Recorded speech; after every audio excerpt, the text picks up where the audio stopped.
Muy buenas. Hoy nos metemos de lleno en un tema apasionante, la historia de la Constitución argentina. Es un recorrido, la verdad, fascinante, a través de guerras, de ideas, de pactos, que al final acabaron forjando las reglas de todo un país.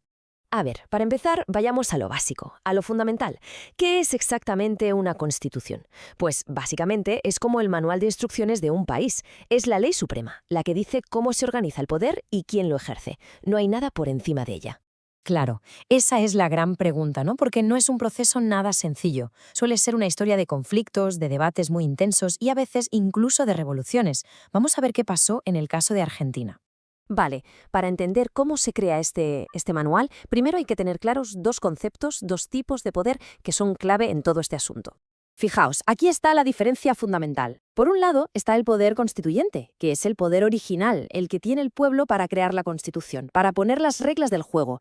Y una vez que esas reglas están escritas, de ahí nacen los poderes constituidos. El gobierno, el Congreso, los jueces, que son los que mandan en el día a día, pero ojo, siempre dentro de los límites que marca esa Constitución. No pueden cambiarla porque sí. Bueno, y para encontrar la raíz de ese poder constituyente en Argentina, pues nos tenemos que ir para atrás, hasta la Revolución de Mayo, una época en la que las ideas que venían de Europa se convirtieron literalmente en armas. Esta idea, que ojo, viene de un teólogo español del siglo XVI, fue la chispa. Cuando Napoleón mete preso al rey de España, los criollos en Buenos Aires desempolvaron esta doctrina y dijeron, un momento, si el rey no está, la soberanía vuelve a su origen, o sea, al pueblo. Y esto, claro, les dio el argumento legal perfecto para formar su propio gobierno. Y a la vez que Suárez entra en escena Rousseau, traducido nada más y nada menos que por Mariano Moreno. Esta idea reforzaba todavía más la anterior. El pueblo nunca entrega su poder del todo, solo lo delega. Esto fue una bomba, porque sentó las bases de lo que hoy conocemos como soberanía popular. Cambió las reglas del juego por completo. Pero claro, una cosa era tener el poder y otra muy distinta era ponerse de acuerdo en cómo usarlo, porque enseguida aparecieron dos modelos de país que chocaban frontalmente. Los unitarios querían un poder centralizado en Buenos Aires y los federales de las provincias querían autonomía. Y esta pelea, este tira y afloja, va a marcar las décadas siguientes. Y claro, con esa tensión, ¿qué pasó? Pues que los primeros intentos de constitución fueron un desastre. Tanto la de 1819 como la del 26 se vieron como una imposición de Buenos Aires y las provincias simplemente la rechazaron. Faltaba lo esencial, lo que no puede faltar nunca, un consenso, un pacto entre todas las partes. Ese pacto tan necesario al final llegó, sí, pero tuvo que pasar una guerra civil de décadas para que ocurriera. Estamos en 1853. El país está agotado por la guerra.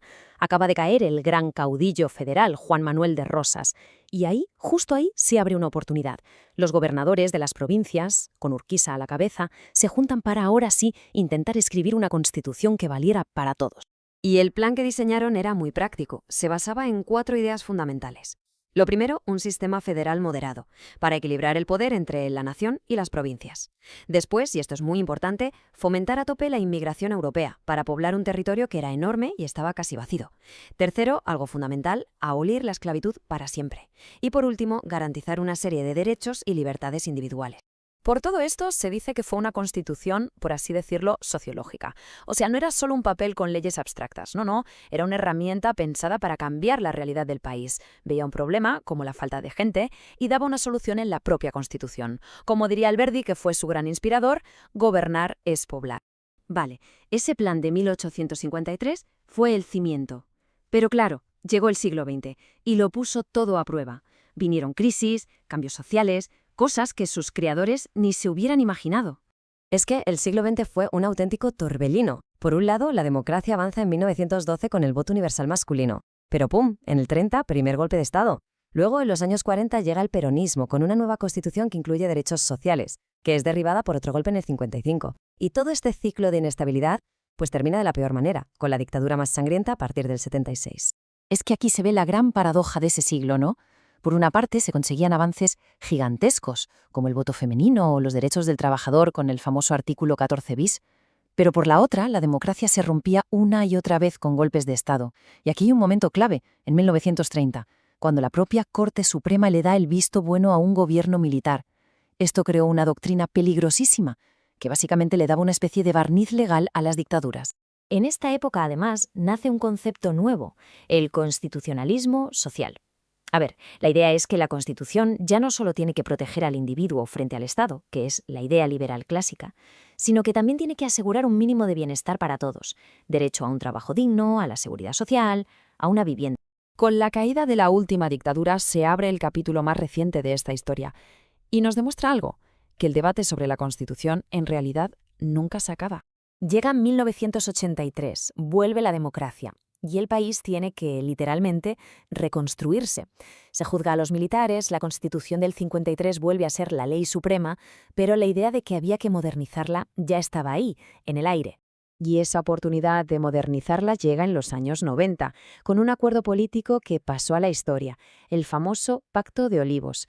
Fue básicamente un acuerdo entre las dos grandes fuerzas políticas para reformar la Constitución, un pacto que, por un lado, permitía la reelección del presidente, pero a cambio se metían nuevas garantías y más límites al poder.